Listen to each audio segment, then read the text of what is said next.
أعوذ بالله من الشيطان الرجيم بسم الله الرحمن الرحيم الحمد لله نحمده ونستعينه ونستغفره ونؤمن به ونتوكل عليه ونعوذ بالله من شرور أنفسنا ومن سيئات أعمالنا من يهده الله فلا مضل له ومن يضلله فلا هادي له ونشهد أن لا إله إلا الله وحده لا شريك له ونشهد أن سيدنا ومولانا محمدا عبده ورسوله وصلى الله تعالى على خير خلقه محمد وعلى آله وأصحابه أجمعين أما بعد.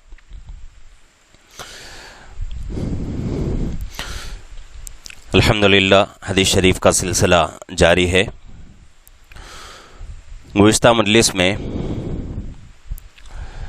ایک باب شروع ہوا تھا. اس باب میں 3 حدیثیں تھیں جن میں سے 2 حدیثوں کا ترجمہ اور تشریح ہو چکی. ایک حدیث باقی تھی اور آج جو ہے اس حدیث کو مکمل کیا جائے گا اور اس کے ساتھ ساتھ ایک دوسرا باب شروع ہو رہا ہے. باب من برک علی رکبتیہ عند الامام او المحدث، یعنی کہ امام یا پھر محدث کے سامنے، استاذ کے سامنے، کسی عالم کے سامنے با ادب ہو کر بیٹھنا، اس کے بارے میں باب ہے.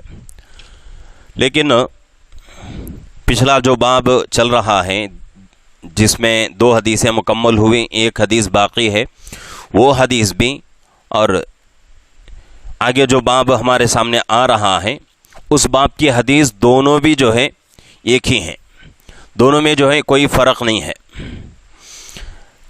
پہلے جو ہے گزشتہ مجلس کی جو حدیث جو ہے باقی تھی، ایک حدیث، اس کا ترجمہ سنتے ہیں. حضرت ابو موسیٰ اشعری رضی اللہ عنہ بہت بڑے صحابی ہیں، اس حدیث کے راوی ہیں، اور ان کی سوانح زندگی، ان کے حالات جو ہے پیچھے گزر چکے ہیں. ان کا مقام و مرتبہ کتنا اونچا ہے، کیسے صحابی ہیں، کتنے عبادت گزار ہیں، یہ تمام باتیں جو ہے پیچھے جو ہے گزر چکے ہیں. حضرت ابو موسیٰ اشعری رضی اللہ عنہ حدیث کے راوی ہیں، فرماتے ہیں کہ ایک مرتبہ صحابہ کرام رضوان اللہ تعالی علیہم اجمعین اللہ کے نبی پاک صلی اللہ علیہ وسلم کی مجلس میں بہت زیادہ سوالات کرنے لگے، ایسے سوالات جس کو اللہ کے نبی پاک صلی اللہ علیہ وسلم پسند نہیں فرماتے تھے. تو اللہ کے نبی پاک صلی اللہ علیہ وسلم زیادہ سوال، بیجا سوال، بیکار کے سوالات کرنے کی وجہ سے اللہ کے نبی صلی اللہ علیہ وسلم غصہ ہو گئے صحابہ پر. غضیبہ، یہاں جو ہے غصے کے بارے میں بتایا جا رہا ہے کہ آپ حضرات صحابہ پر غصہ ہو گئے. ثم، پھر کہا، پھر قال للناس، لوگوں سے کہا، یعنی صحابہ سے کہا، سلونی عما شئتم، جو سوال چاہو پوچھو، میں تمہارا جواب دوں گا. اب یہ الفاظ جو فرمائے جا رہے ہیں یہ غصے میں اللہ کے نبی صلی اللہ علیہ وسلم فرما رہے ہیں کہ جو چاہے سوال کرو. کبھی کبھی جو ہے ایسا ہوتا ہے انسان کے ساتھ کہ کسی کام کا جو ہے وقتی طور پر کوئی کام کرنے کو دل نہیں چاہتا اور سامنے والا جو ہے اس کو اصرار کرتا ہے کہ بھئی یہ کام کر، یہ کام کر، یہ کام کر، تو آدمی جو ہے ناراض ہو کر، دل برداشتہ ہو کر کیا کرتا ہے، مجبوراً وہ کام کرنے پر تل جاتا ہے.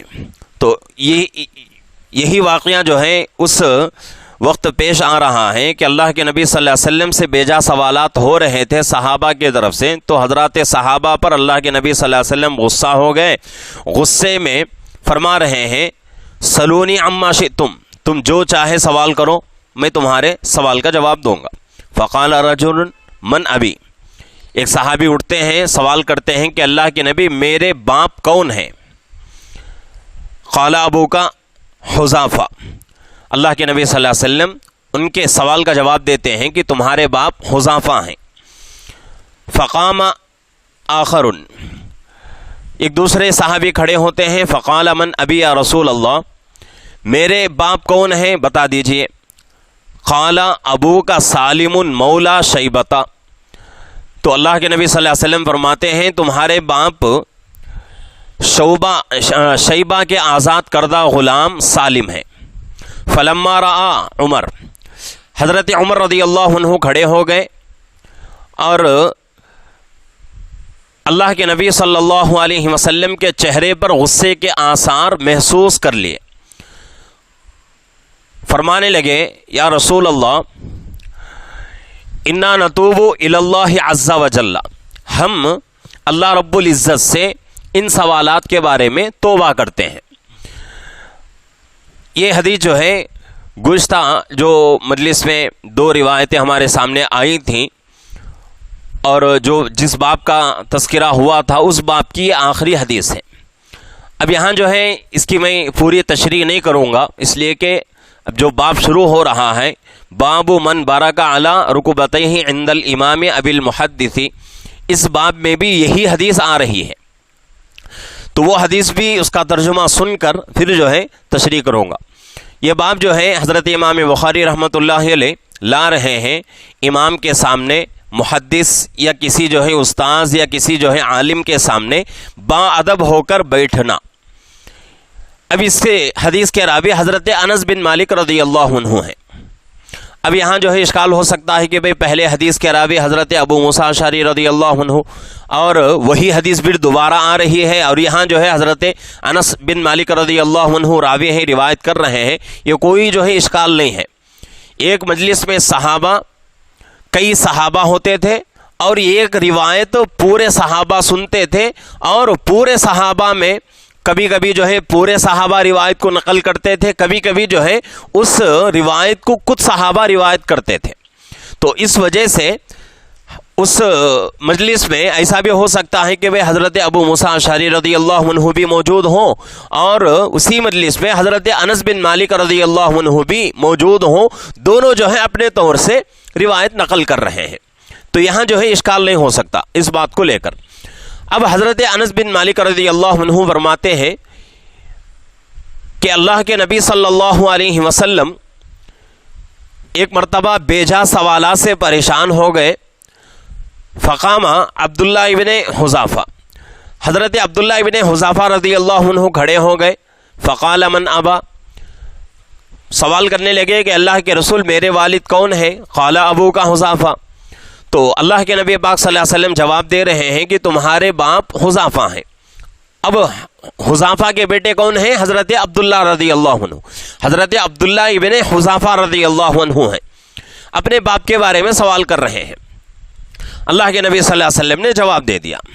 اس کے بعد حضرت عمر رضی اللہ عنہ کے بارے میں یہاں بات آ رہی ہے کہ حضرت عمر رضی اللہ عنہ اللہ کے نبی صلی اللہ علیہ وسلم کے چہرے انور پر غصے کے آثار محسوس کر رہے ہیں اور کھڑے ہو گئے اللہ کے نبی صلی اللہ علیہ وسلم کے سامنے علی رکبتیہ، اپنے گھٹنوں پر بیٹھے. یہ گڑگوں پر اللہ کے نبی صلی اللہ علیہ وسلم کے سامنے با ادب ہو کر بیٹھے.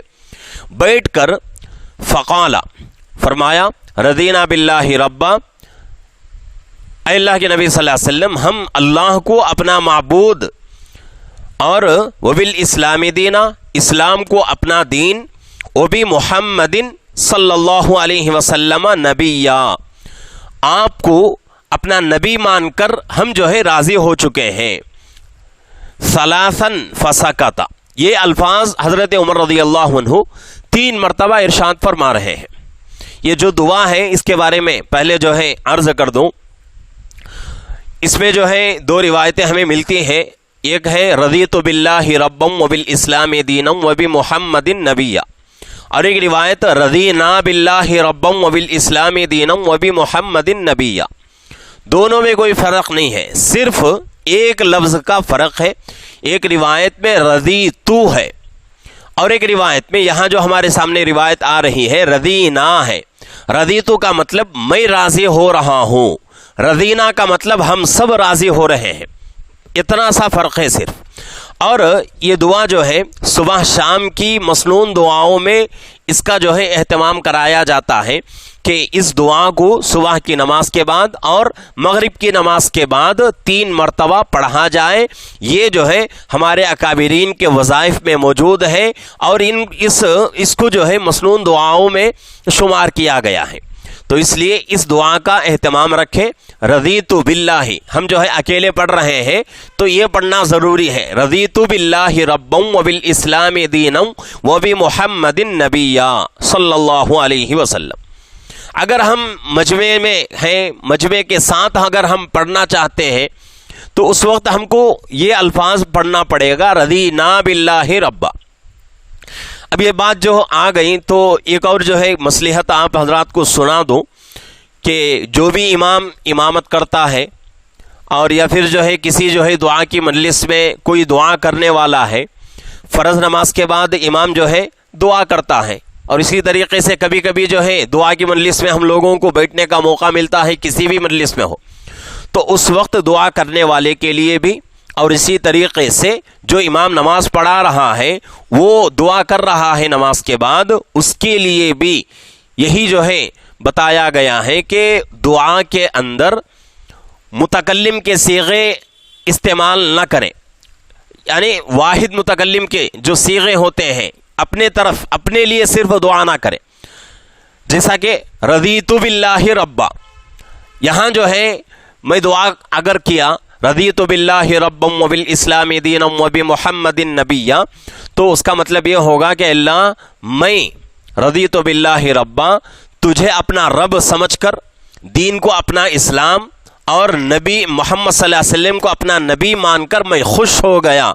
اس کے اوپر آپ لوگ آمین کہہ دیے تو وہ دعا صرف میرے حق میں قبول ہوگی، آپ لوگوں کے حق میں قبول نہیں ہوگی.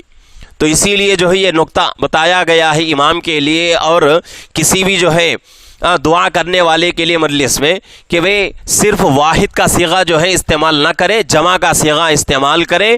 اپنے لیے دعا کر رہے ہیں، اپنے ساتھ پورے مجمع کو جو ہے شامل کر لے. یہ بھی ایک بہت ہی جو ہے باریکی والی بات ہے.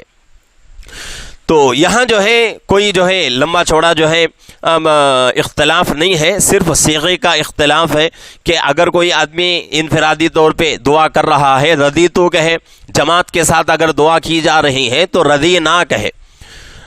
اب جو ہے اس کی پوری تشریح یہ ہے کہ اللہ کے نبی پاک صلی اللہ علیہ وسلم کی مجلس ہر دن جو ہے لگی رہتی تھی مسجد نبوی میں، اور دین اور علم سیکھنے والے صحابہ ہر وقت جو ہے اللہ کے نبی صلی اللہ علیہ وسلم کی خدمت اقدس میں موجود رہتے تھے.